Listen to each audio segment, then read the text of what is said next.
Hello and welcome to my channel. आज है 23 सितंबर current affairs को देखेंगे। वीडियो में आगे बढ़ने से पहले वीडियो अगर अच्छा लगे तो लाइक शेयर और सब्सक्राइब जरूर करें। चलिए इसका पहला क्वेश्चन देखते हैं। पहला क्वेश्चन कौन सा है? किस राज्य ने स्टार्टअप का समर्थन करने के लिए दक्षिण एशिया के सबसे बड़े उत्पाद विकास केंद्र डिजिटल हब का उद्घाटन किया है? तो किस राज्य ने स्टार्टअप के समर्थन के लिए सबसे बड़े विकास केंद्र डिजिटल हब का उद्घाटन किया है? कर्नाटक ने, केरल ने, तमिलनाडु, असम ने। तो किसने किया है? केरल ने। हाल ही में डिजिटल हब का उद्घाटन किसने किया है? केरल ने। तो ऑप्शन बी सही है। कौन सही है? ऑप्शन बी सही है।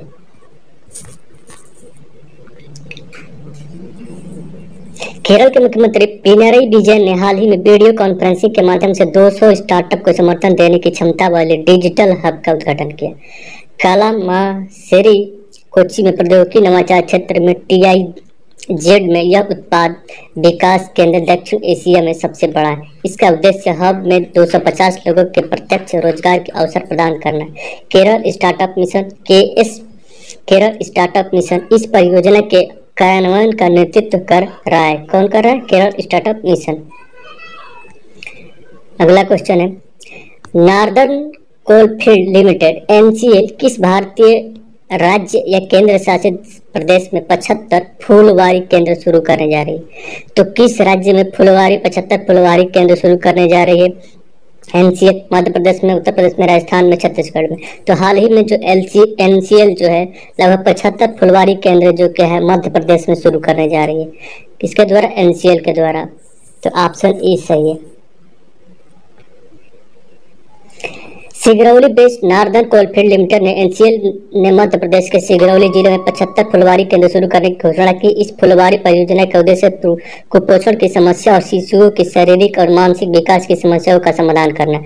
वर्तमान में 6 माह से 3 वर्ष की आयु के लगभग 220 बच्चों की संख्या के साथ 25 केंद्रों का सफलतापूर्वक संचालन किया जा रहा है। कितने केंद्रों का?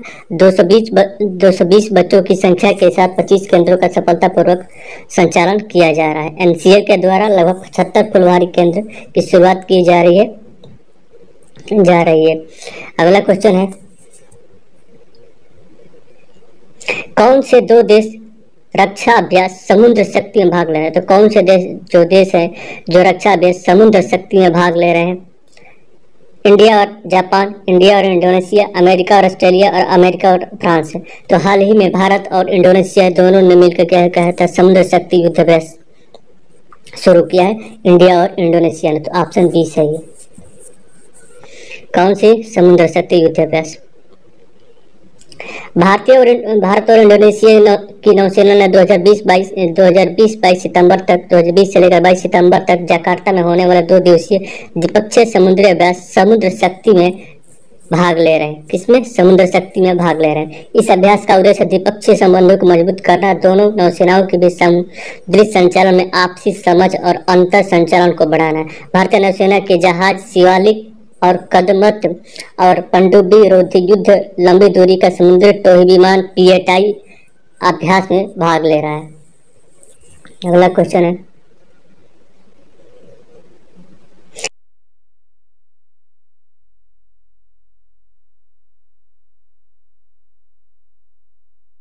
तो जो क्या है ब्लू फ्लैग प्रमाण पत्र दिया गया है? 2, 3, 1 या नॉन ऑफ दिस, इनमें से कोई नहीं। तो हाल ही में जो है ब्लू फ्लैग जो प्रमाण पत्र दिया गया भारत में लगभग कितने तटों को? 2 तटों को दिया गया। तो ऑप्शन ए सही है। भारत में 2 और समुद्री तटों को 21 सितंबर 2021 को ब्लू फ्लैग प्रमाण प्राप्त किया गया। ब्लू फ्लैग सर्टिफिकेट एक अंतर्राष्ट्रीय इको लेवल टैग है। 2 समुद्र तटों के जुड़ने से भारत में ऐसे समुद्री तटों की कुल संख्या कितने हो गई है? पहले अब 8 था, 2 और जुड़ गए तो कितने हो गए? टोटल 10 समुद्र तट ऐसे हो गए हैं जिसको ब्लू फ्लैग प्रमाण पत्र दिया गया। 2021 में प्रमाण पत्र प्राप्त करने वाले 2 समुद्र तट तमिलनाडु में कोलकम, तमिलनाडु के कोवलम और पांडुचेरी के ईडन है। पांडुचेरी में ईडन और तमिलनाडु में कोवलम है। गुजरात के शिवराजपुर द्वीप में घोघला, कर्नाटक में कसरकोड और पादुबिद्री, आंध्र प्रदेश में कप्पड़ केरल और रूसी कोड़ा, ओडिशा में गोल्डन और अंडमान व निकोबार में राधानगर नाम के 8 समुद्र तटों के लिए ब्लू फ्लैग पुनः प्रमाण भी किया गया था।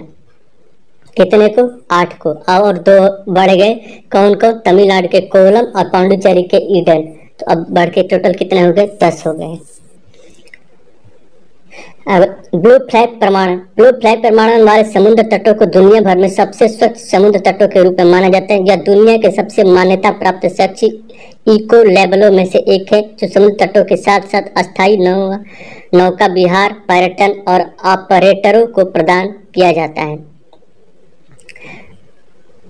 विश्व अल्जाइमर दिवस कब मनाया जाता है? विश्व अल्जाइमर दिवस कब मनाया जाता है? 22 अप्रैल को, 21 जून को, 21 सितंबर को, या 7 सितंबर को। तो विश्व अल्जाइमर दिवस हर साल जो क्या होता है 21 सितंबर को मनाया जाता है। तो ऑप्शन सी सही है।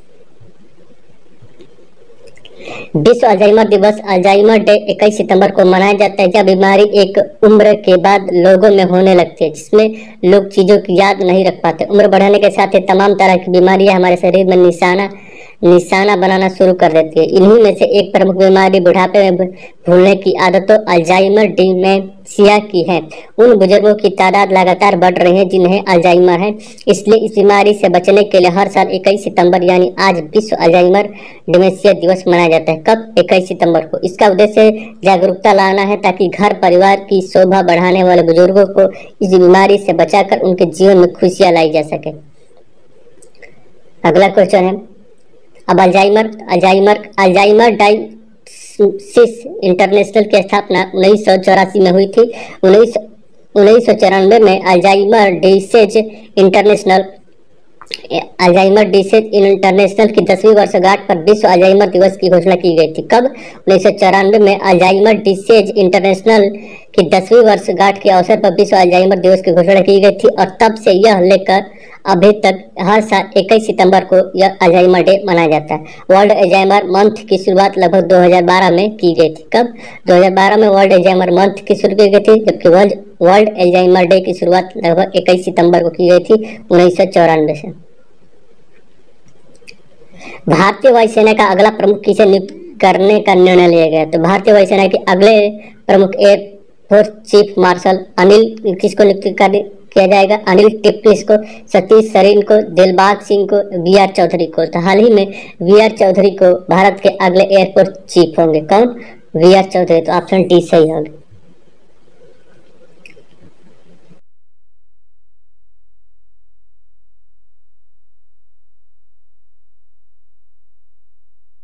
वह इस महीने के 30 तारीख को air chief marshal Rakesh Kumar Singh Bhadauria की सेवानिवृत्त होने के बाद कार्यभार ग्रहण करेंगे। कब? 30 तारीख को।